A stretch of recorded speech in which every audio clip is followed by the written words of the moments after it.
नमस्कार। योग एज जीवन इस श्रृंखला के अंतर्गत आज का विषय है समर्पण ध्यान। आज हम दांडी स्थित समर्पण आश्रम में आए हैं। समर्पण आश्रम की स्थापना वर्ष 2005 में हुई। समर्पण ध्यान में रुचि रखने वाले किसी भी जाति, धर्म, लिंग, देश के व्यक्ति के लिए यह आश्रम खुला है। समर्पण ध्यान के प्रणेता परम पूज्य श्री शिवकृपानंद स्वामी जी के प्रेरणा से इस आश्रम का निर्माण कार्य चल रहा है। परम पूज्य स्वामी जी ने हिमालय में 18 साल तक ध्यान साधना की है। समर्पण ध्यान अनुभूति का मार्ग है। आइए समर्पण ध्यान से जीवन में आध्यात्मिक उन्नति कैसे हो सकती है, इसके बारे में पूज्य स्वामी जी से ही जानकारी लेते हैं।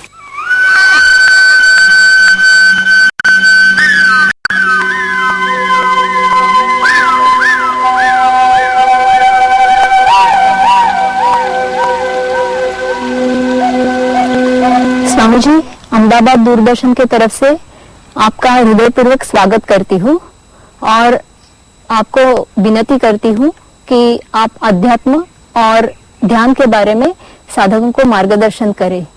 स्वामी जी, आपकी आध्यात्मिक प्रगति आपके गुरुदेव के द्वारा हुई है। कृपया आपके गुरुओं के बारे में एवं गुरु महिमा के बारे में आपके दर्शकों को कुछ बताइए। मेरे एक गुरु नहीं थे। प्रत्येक गुरु उसके पास जो कुछ रहता था वो सब कुछ मेरे को दे देता था। बाद में अगले गुरु का रास्ता बताता, अगले गुरु का मार्ग बताता। तो उसका कारण ये था, वो सभी वो कहते थे कि तेरा पात्र बहुत बड़ा है, तेरा हंडा बहुत बड़ा है। तो उस समय ऐसा लगता था ये इस कोने में रहते हैं, ये इस कोने में रहते हैं, जबकि दोनों के बीच में मीलों का अंतर है। इन्होंने एक दूसरे को कभी देखा नहीं, लेकिन ये शब्द दोनों का कॉमन क्यों है? शब्द एक ही शब्द को बार बार क्यों कहते हैं? तो फिर थोड़ा जिज्ञासा हुई। तो बाद में अभी मेरे को मालूम पड़ा हंडा बड़ा यानी कि उसमें उससे बहुत सारे लोगों को लाभान्वित होने वाला रहता है। तो जब ये लोग जान लेते हैं ना, फिर क्या करते हैं, वो धीरे धीरे अपने अंदर की ऊर्जा, अपने अंदर की शक्ति प्रभावित करने के लिए देते हैं। उनको भी माध्यम चाहिए ना, किसी माध्यम से वो भी चाहते हैं कि समाज तक जाना चाहिए, समाज को पहुंचना चाहिए। लेकिन उनकी स्थिति ऐसी है कि जरा सा बर्फ पिघल जाए तो और ज्यादा बर्फ वाले जगह घुस जाते, तो वो समाज में आ नहीं सकते, दूसरा समाज वहां तक जा नहीं सकता। तो उनका ज्ञान यहाँ तक पहुंचेगा कैसे? वो तो अनुभूति के माध्यम से ना। तो उसी प्रकार से ये भी समर्पण ध्यान जो है ना, ये भी एक अनुभूति का मार्ग है। तो जैसे रहता कि लोकगीत रहते हैं, माँ बच्चे को सिखाती है, बच्ची अपने बच्चे को सिखाती है, बच्ची अपने बच्चे को सिखाती है। उसी प्रकार से समर्पण ध्यान पद्धति जो ये भी अनुभूति के ऊपर आधारित है। तो इसको ले जाने वाले मनुष्य होना चाहिए। इसलिए मेरा इच्छा है कि मैं भी भविष्य में ऐसे 8 आश्रम बनाने की मुझे प्रेरणा प्राप्त हुई। उस 8 आश्रमों के लिए 40 में मठाधीश तैयार करने वाला हूँ। बस उन मठाधीशों को ये सारी शक्तियां सौंपने वाला हूँ। बाद में वही जाके आगे इस कार्य को चलाएंगे। तो मेरे को कार्य को चलाने के लिए व्यक्तियों की आवश्यकता है। मुझे बिल्डिंग और क्या बोलते हैं ना, भौतिक चीजें उसको आगे नहीं बढ़ा सकते। आगे बढ़ाने के लिए जीवंत व्यक्तियों का आना आवश्यक है। वो जीवंत व्यक्तियों की मेरी इच्छा होनी चाहिए कि जो हमको मिला है वो हम अगली पीढ़ी तक पहुंचाएंगे। ये एक ही उद्देश्य है। मैंने भी सब कुछ प्राप्त किया, उनको भी सब कुछ प्राप्त होगा। तो ऐसे उद्देश्य से आगे कार्यरत होने वाला हूँ। मुझे जैसे जैसे प्रेरणा होती रहती है वैसे वैसे करते रहता हूँ। ऐसे कुछ भी योजना शरीर का नहीं रहता, लेकिन जैसे जैसे आते रहता है वैसे वैसे बताते रहता है। स्वामी जी, हमें जिज्ञासा है कि आपके गुरु श्री शिव बाबा, जिनका फोटो यहाँ रखा है, आप उन तक, श्री शिव बाबा तक कैसे पहुंचे? क्या था, एक तो मेरी बचपन से साधुओं के प्रति, सन्यासियों के प्रति बहुत रुचि थी। और मैं जानता था कि अगर परमात्मा मिलेगा तो इसी रूप में मिलेगा, इसी माध्यम से मिलेगा। और उसी माध्यम के लिए मैं तलाश करता रहा। लेकिन होता कि जब अंतिम स्थिति में था, मतलब ये शिव बाबा से मिलने के 1 साल पहले की स्थिति ऐसी थी कि पागलों जैसी स्थिति हो गई थी। पागलों जैसी मतलब कहीं सब जगह ऐसे नजर आता था कि गुरु मिलेगा। जैसे गंगा नदी के किनारे बैठे रहता था तो प्रत्येक पानी के कण को देख के सोचता था ये कण कहीं ना कहीं तो जाके समुद्र को मिलेगा, मतलब इसका तो कहीं अंत है, तो मेरा भी तो कहीं ना अंत होगा। तो मेरा भी बहते बहते मेरे जीवन में मेरे को कहीं ना कहीं तो गुरु मिलेगा, कहीं जाके तो मेरा भी समुद्र होगा, मेरा भी अंत होगा, जहां जाके पहुंच करके समाधान को प्राप्त होगा। तो ऐसा सोच करके, ऐसे ही मैं मार्केटिंग मैनेजर था कलकत्ते में, किसी काम से कानपुर गया था।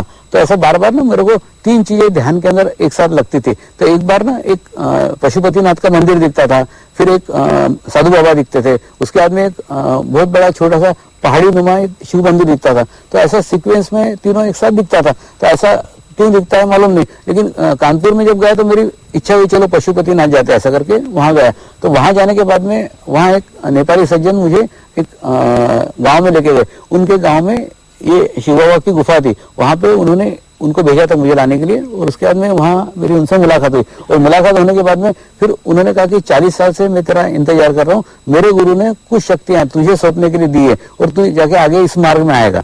जबकि उस समय ऐसा कुछ भी नहीं था, लेकिन उनका कहना था कि कुछ सालों के बाद में तू इसी मार्ग में आएगा और इसी मार्ग में आने के लिए तेरा जन्म होगा। ऐसा करके उन्होंने सारी शक्तियां सौंप दी। अच्छा, उन्होंने सारी शक्तियां सौंप दी तो मेरे को ऐसा कुछ नहीं लगा कि मेरे अंदर कुछ चेंज आया है, मेरे अंदर कुछ बदलाव है, लेकिन उन्होंने कहा मैंने मेरा सर्वस्व तुझे दे दिया। तो वो भावनगर के रहने वाले थे और उन्होंने कहा था कि तेरा कार्य क्षेत्र गुजरात है, तू गुजरात में जाके कार्य कर। तो देखिए, मेरा गुजरात से कुछ भी संबंध नहीं था, मैं गुजरात कभी आया भी नहीं था। हिमालय का व्यक्ति आके गुजरात में कार्य करे कभी संभव ही नहीं है। लेकिन मेरे को जो सज्जन लेके आए मुंबई, उनके साथ मैं मुंबई आया और मैंने उनको बताया था कि मेरे गुरु ने कहा है मेरा कार्य क्षेत्र गुजरात है, तो गुजरात जाके कार्य करना पड़ेगा।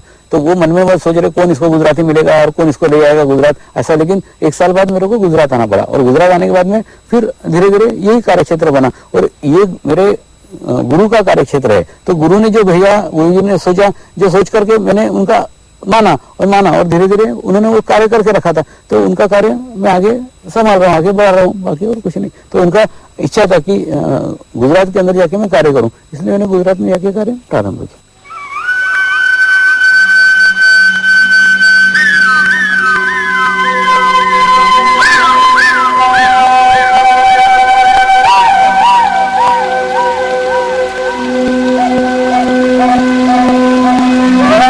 स्वामी जी, श्री शिव बाबा ने आपको कहा कि कुछ समय के पश्चात आप इस मार्ग में आएंगे, तो इस बीच के समय में क्या घटनाक्रम चला?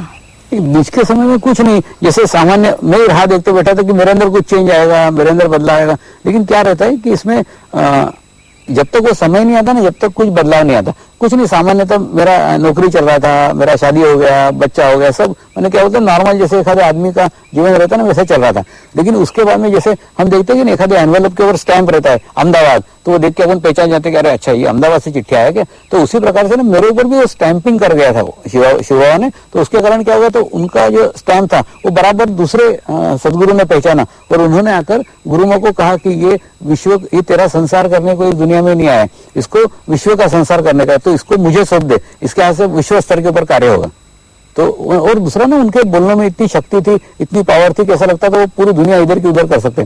तो गुरुमा भी उसके लिए तैयार हो गई। लेकिन गुरुमा ने मेरे को एक कहा था कि इनके साथ जा तो रहे हो तो या तो पूरा ज्ञान प्राप्त करके वापस आना, या तो फिर वापस ही मत आना, मैं तुम्हारे नाम से ऐसे ही जीवन व्यतीत कर लूंगी। तो मेरा वापस आने का तो कोई मार्ग नहीं था। तो उनके साथ में फिर हिमालय में चला गया और जाने के बाद में फिर कुछ नहीं, एक जगह नदी के किनारे ऐसे बैठे हुए थे, नदी के उस तरफ वो बैठे थे, नदी के इधर मैं बैठा था। छोटा सा नदी थी, वो पहाड़ी नदी रहती छोटी, उसमें ज्यादा ये नहीं रहता पानी। तो ऐसे पैर छोड़ के बैठे थे। तो वो बोले कि तेरे को हजारों लोग मिलने के लिए तरसेंगे, ऐसा कार्य होगा, ऐसा कुछ बता रहे थे। वो क्या बता रहे थे कुछ समझ में नहीं आ रहा था। लेकिन उस समय जंगल में कोई कुत्ता भी नहीं था। तो मैंने उनका हंसी उड़ाया कि यहाँ पे तो कोई भी नहीं है, कुत्ता भी नहीं है, और तुम बोलते हो कि हजारों लोग तरसेंगे, ऐसा वगैरह।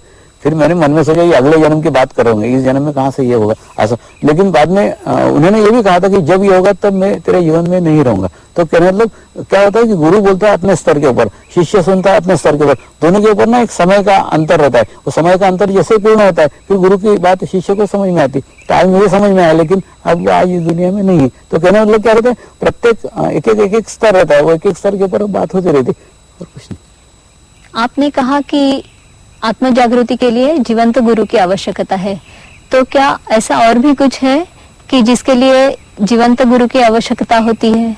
वो है मोक्ष। क्योंकि जो ये दो बातें, मोक्ष एक स्थिति है और उसका मार्ग, जैसे आपने मोक्ष मांगा तो भी आत्म जागृति चाहिए ना।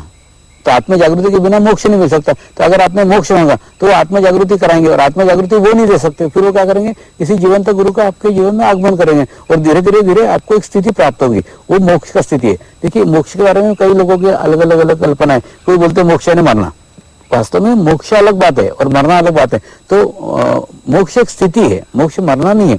देखिए, मतलब सब में से डिटेच हो जाना, जीते जी मैंने एक मोक्ष का सीधा परिभाषा करूं तो जीते जी मर जाना मोक्ष है। अगर आप जीते जी सब में से डिटेच हो गए तो मोक्ष मिल गया। तो मुझे तो मोक्ष का स्थिति शिव बाबा ने आज से 30 साल पहले दिया था, लेकिन मैं भी जीवित हूँ अभी। तो मैंने मोक्ष यानी मरना ऐसा नहीं है। तो मोक्ष का एक स्थिति है, उस स्थिति में आके प्रत्येक मनुष्य डिटेच हो जाता है। तो ऐसा स्थिति अगर आपने अपने जीवन काल में प्राप्त कर ले तो आपको मोक्ष मिल गया।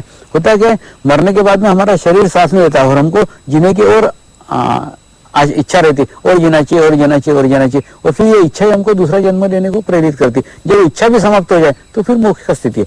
तो अगर आप किसी समाधि से गुरु को मोक्ष मांगोगे तो भी आपको जीवन में किसी आध्यात्मिक गुरु का आगमन करेगा, क्योंकि बिना आत्म अनुभूति के कभी भी मोक्ष का स्थिति प्राप्त नहीं हो सकता। स्वामी जी, क्या मोक्ष एक जीवन काल में ही मिल सकता है? मोक्ष का मार्ग कैसे खुलता है? मोक्ष हम कैसे पाते हैं? नहीं, वास्तव में क्या है कि ये बहुत अलग अलग जन्मों के बाद में धीरे धीरे जाके मिलने वाली स्थिति है। और वो स्थिति एक जन्म में मिलना संभव नहीं है, उसके लिए बार बार जन्म लेना पड़ता है। और मोक्ष स्थिति प्राप्त करने के बाद में फिर आगे कुछ पाने के लिए बाकी नहीं रह जाता। तो एक शून्य की स्थिति अपने जीवन काल में ही प्राप्त हो जाती है, और वो पाना प्रत्येक मनुष्य का लक्ष्य होता है। सिर्फ कोई उससे जानते हैं, कुछ उसको नहीं जानते। यानी क्या मानव जीवन का लक्ष्य मोक्ष पाना यही होना चाहिए? नहीं, होना चाहिए नहीं है। मानव जीवन का उद्देश्य लक्ष्य मोक्ष पाना ही है, लेकिन उस लक्ष्य को कई लोग याद रखते हैं, कुछ लोग याद नहीं रखते। तो ऐसा रहता है, धीरे धीरे जब वो उसका समय आता है वैसे अपने को सानिध्य मिलता है, वैसे उसको प्रेरणा मिलती है। और दूसरा, सब कुछ अगर हमारे जीवन का निश्चित भी रहा ना, तो भी हम किस सानिध्य में उसके ऊपर बहुत कुछ निर्भर करता है। जैसे मैं जापान गया था, तो जापान में मुझे कुछ लोगों ने प्रश्न किया कि जब हमारे सब कर्म निश्चित है कि हमारे जीवन में क्या क्या होने वाला है, पूर्व निश्चित है, तो फिर प्रयत्न काय को करें? वो तो होने ही वाला है। मैंने उनको बोला, लेकिन अगर प्रयत्न करोगे तो उसको बदला जा सकता है। प्रयत्न से आप अच्छे सानिध्य में जा सकते हो, अच्छे संगत में जा सकते हो। तो अच्छे सानिध्य के कारण वो आपको उतना सफर नहीं तय करना पड़ेगा, और आपको जल्दी और आसानी से आपका आगे का मार्ग मिल सकता है।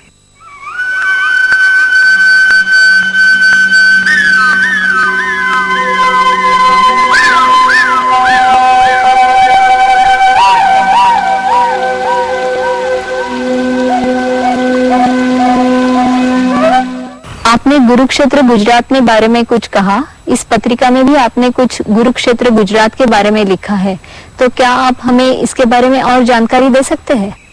नहीं, मेरे गुरु ने मुझे ये आदेश देकर भेजा था कि तेरा कार्यक्षेत्र गुजरात है, और वो जो कार्य मेरे से अधूरा छूटा है वो कार्य को तुझे जाके पूर्ण करने का है।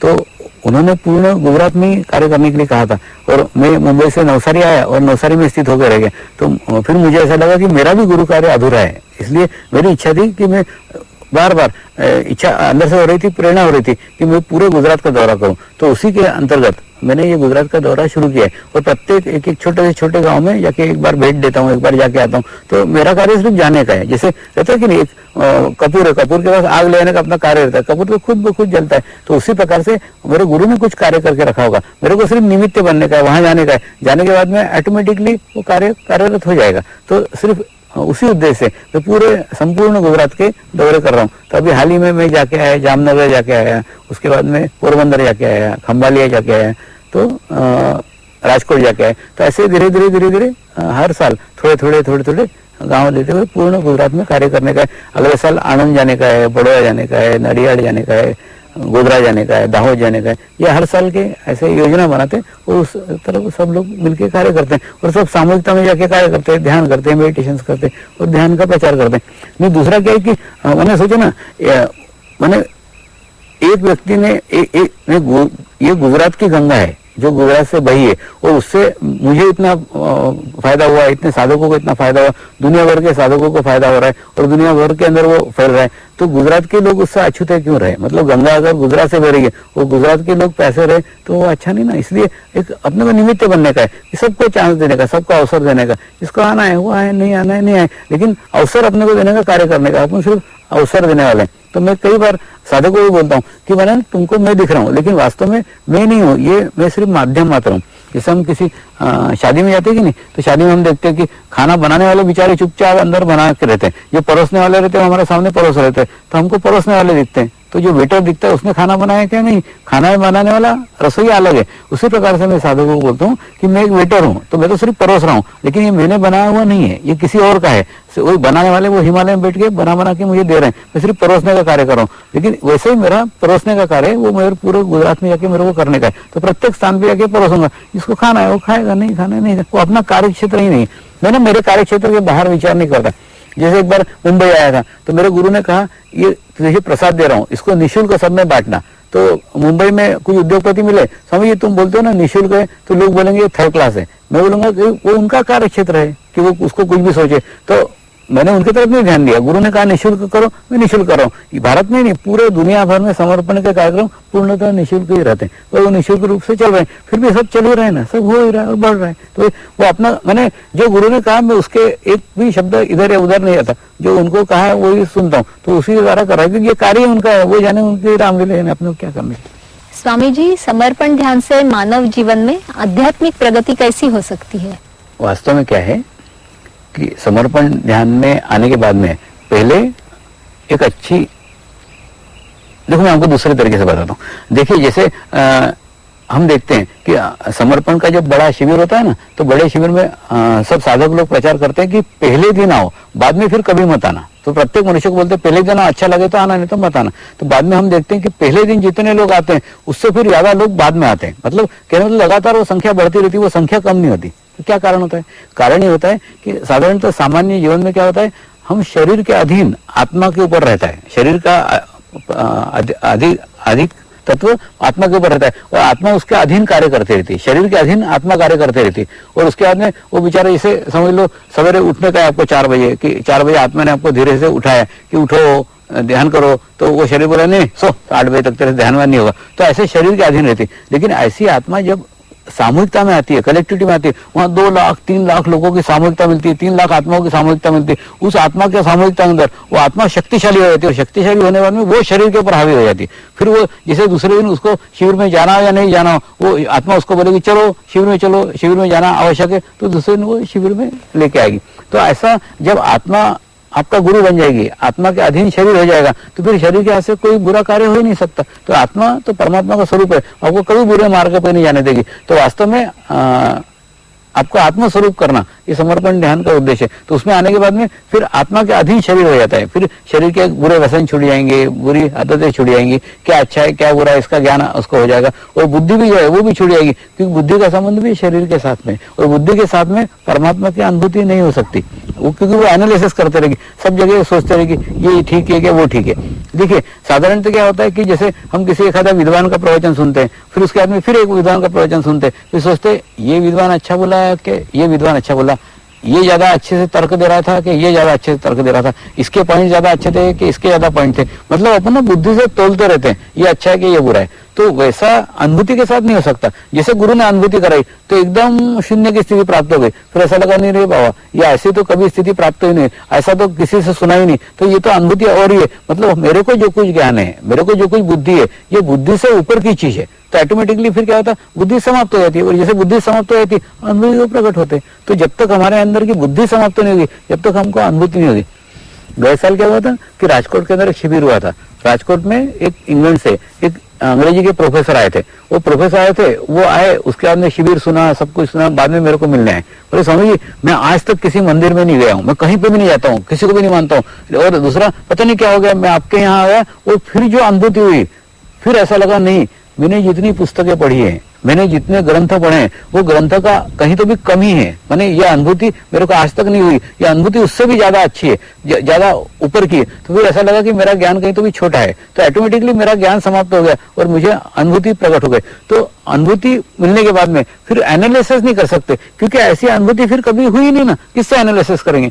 जैसे जो सज्जन मुझे मुंबई में लेके आए ना, उनको भी कोई इसके बारे में जानकारी थोड़ी थी। जब उनको अनुभूति कराई, जब उनके हाथ में ठंडे ठंडे वाइब्रेशन बहने लग गए, एकदम चित्त सहस्त्रा पे आ गया, तो उनको भी शंका हुई कि हाथ में से बह रहे कि पंखे में से बह रहे। वो अपने जांग के नीचे हाथ डाल के देख रहे थे कि वो हाथ में से बह रहे कि जांग में पंखे की हवा है। तो मतलब अनुभूति पे विश्वास नहीं होता, क्योंकि ऐसी अनुभूति जीवन में कभी हुई नहीं थी, और उसको हम तुलना नहीं कर सकते किसी के साथ में कि ये अनुभूति अच्छी कि ये अनुभूति है। अनुभूति एक ही है, परमात्मा एक है, परमात्मा का अनुभूति एक है। अनुभूति सब आत्माओं को एक से अनुभूति आएगी, लेकिन वो अनुभूति आने के बाद में फिर सब बुद्धि गिर जाएगी, कोई सब ज्ञान गिर जाएगा। क्यों? क्योंकि उसको तोला नहीं जा सकता, उसके साथ किसी की तुलना नहीं हो सकती, किसी से उसको एनालिसिस नहीं कर सकते, वो उन सबसे परे।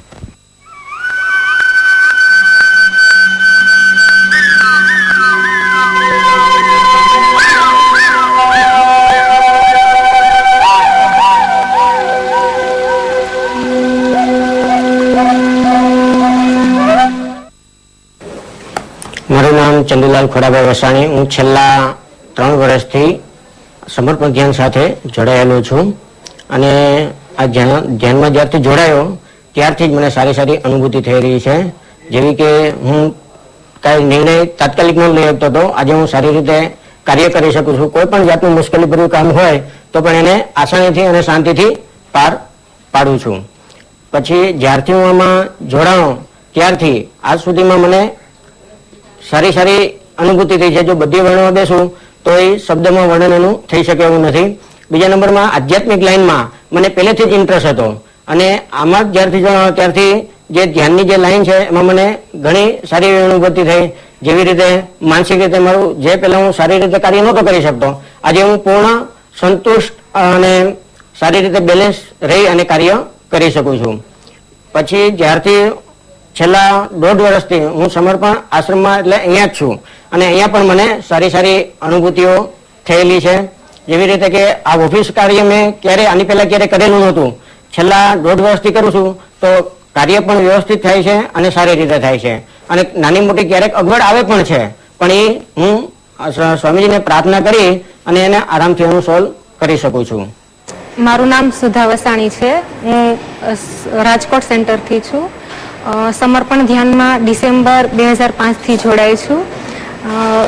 ત્યાર પછી મને સમર્પણ ધ્યાનમાં આવ્યા બાદ ઘણી બધી સારી અનુભૂતિઓ થઈ છે. પહેલી, શારીરિક રીતે મને સ્વાસ્થ્ય પ્રાપ્ત થયું છે અને માનસિક રીતે સંતુલન મળ્યું છે. મારા વિચારો ચેન્જ થયા છે, નેગેટિવ વિચારો પોઝિટિવમાં બદલાવ થયો છે. ત્યાર પછી આધ્યાત્મિકતામાં પણ અંદરથી મને ખૂબ જ શાંતિ પ્રાપ્ત થઈ છે.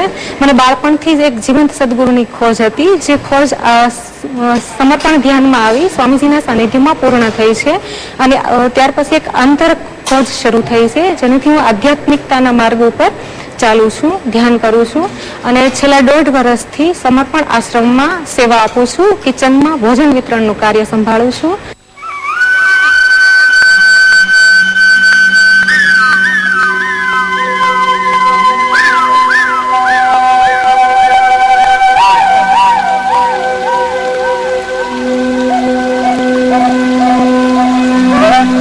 स्वामी जी, दूरदर्शन के माध्यम से आपने दर्शकों को जो समर्पण ध्यान के बारे में विस्तृत जानकारी दी, उसके लिए दूरदर्शन के तरफ से मैं आपके आभार मानती हूँ. धन्यवाद. प्रिय दर्शकगण, आपको यह कार्यक्रम कैसे लगा? इस कार्यक्रम के बारे में आपकी प्रतिक्रिया अवश्य भेजें.